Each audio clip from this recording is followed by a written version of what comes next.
안녕하세요. 전통 발효식초 만들기 6번째 시간입니다. 전통 발효식초의 대표적인 현미식초를 현미를 발화시켜서 만들어 보도록 하겠습니다.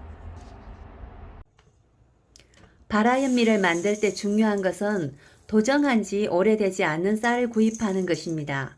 현미 쌀눈에 단백질 성분이 있기 때문에 오래 묵은 현미는 쌀눈이 썩어 있어 발화가 되지 않을 수가 있습니다. 쌀을 씻으면서 위로 떠오르는 연거지 않은 쌀과 이물질은 흘러보내고 씻어줍니다. 너무 박박 문질러 씻으면 쌀눈이 떨어질 수 있으니까 살살 씻어주도록 합니다.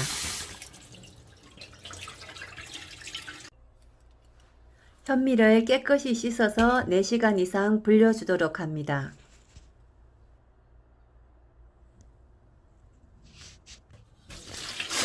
쌀이 충분히 불었으면 물이 잘 빠지는 소쿠리에 건져주도록 합니다.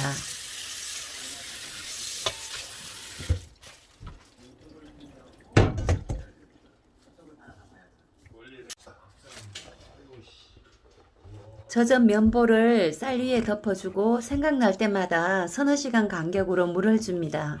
콩나물을 키운다 생각하고 물을 주면 됩니다. 물을 줄 때도 면보는 그대로 두고 물을 주는 것이 쌀눈에 지장을 주지 않고 더 좋습니다.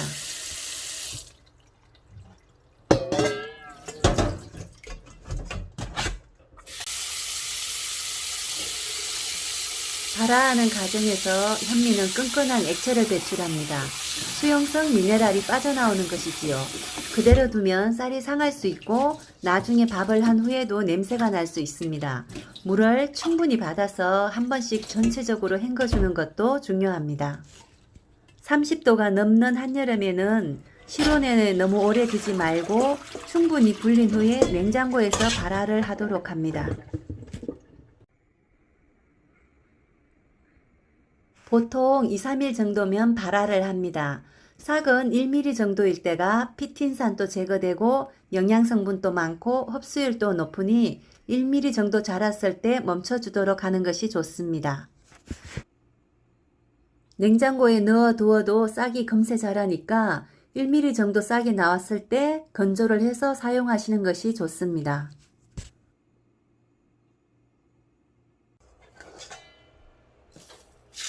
이제 발화현미로 고두밥을 찌도록 하겠습니다. 발화현미는 특유의 냄새가 있을 수 있습니다. 깨끗이 헹궈서 물기를 빼주고 젖은 면보를 깔고 현미를 부어준 다음에 물방울이 떨어지지 않게 천으로 덮어주도록 합니다. 찜솥에 물이 끓으면 찜기를 올리고 40분 정도 쪄주고 10분 정도 뜸을 들여줍니다.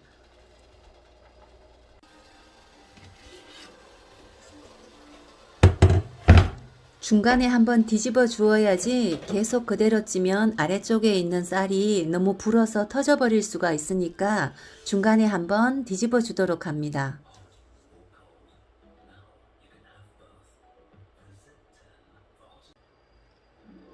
밥이 꼬들꼬들하게 아주 잘 쪄졌습니다.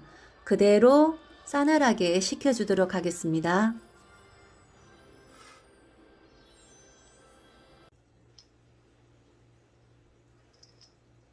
싸늘하게 식었으면 발화현미로 막걸리를 만들어 보도록 하겠습니다. 발화현미에 물 500ml를 부어주고 누룩 200g을 넣어서 쌀이 물을 다 흡수할 수 있도록 치대 주도록 합니다. 물을 붓고 누룩을 넣어서 치대어 주는 것은 술을 만들려는 것이 아니고 효모 정식을 위한 것입니다. 미술의 개념으로 보면 되겠습니다. 이렇게 해서 효모가 정식할 수 있도록 하루 정도 그냥 두도록 합니다.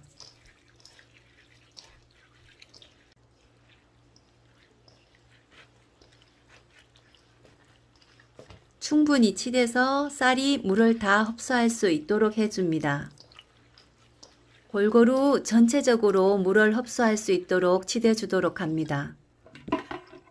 쌀이 충분히 물을 흡수하였으면 통에 담아주고 효모가 활성화되고 증가할 수 있도록 하루 정도는 그대로 두도록 합니다.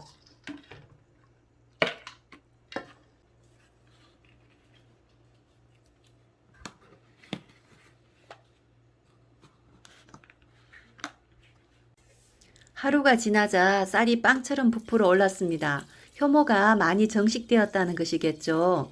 이제 효모수도 많아졌으니 물을 부어주도록 합니다. 물은 2.5리터 정도 부어주었습니다. 식초를 만들 때는 보통 3배의 물을 붓기도 하는데 2.5배로 안정적인 수를 빚도록 하겠습니다.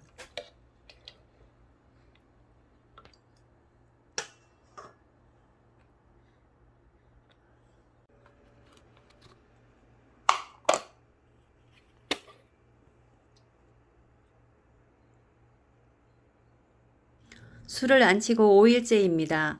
한창 발효 중이라 기포가 뽕뽕 터지고 있습니다. 뚜껑을 열고 산소가 유입되자 하나씩 뽕뽕 터지던 것이 다투어서 마구 터지고 있습니다. 효모가 출하를 하는지 정신이 없을 정도로 뽕뽕 터지고 있습니다.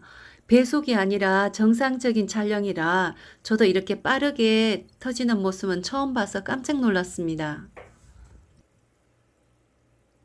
뚜껑을 열 때 한참 요란스럽더니 다시 잠잠해졌습니다. 야, 삼보. 너 또 헛짓거리 하지 마. 일이 되자 잠잠해지고 밥알도 거의 가라앉았습니다. 10일째가 되니까 밥알이 모두 가라앉고 아주 조용해졌습니다. 이제 식초를 앉혀보도록 하겠습니다.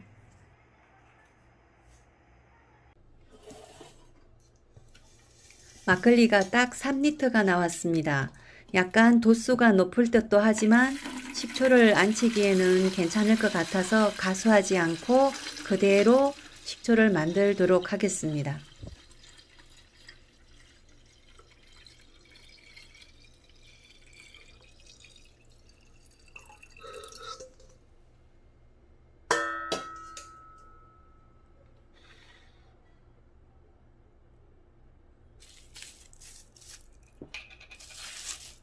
활성도가 높은 씨앗식초 700ml 약 25% 정도를 넣어 주었습니다.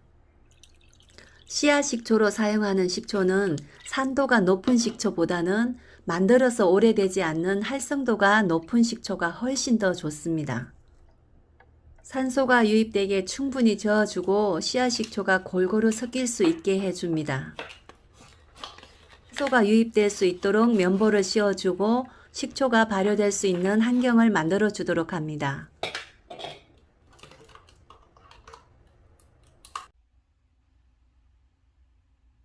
(5일째가) 되니 얇은 비닐막 같은 초막이 생기고 식초 냄새가 진동을 합니다.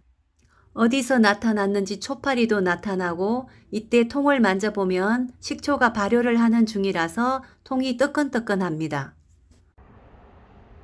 10일째가 되니 초막이 두꺼워지고 식초 냄새가 더 진동을 합니다. 초막이 두꺼워지고 2층, 3층 아파트까지 짓는다면 초막을 끼워주어서 새로운 초상균이 집을 짓도록 해주어야 합니다. 여러 가지 경험상 발효를 멈춰야 할 시점은 알지만 이때부터 산도 검사를 해서 4.5 정도 되면 발효를 멈춰주는 것이 좋습니다.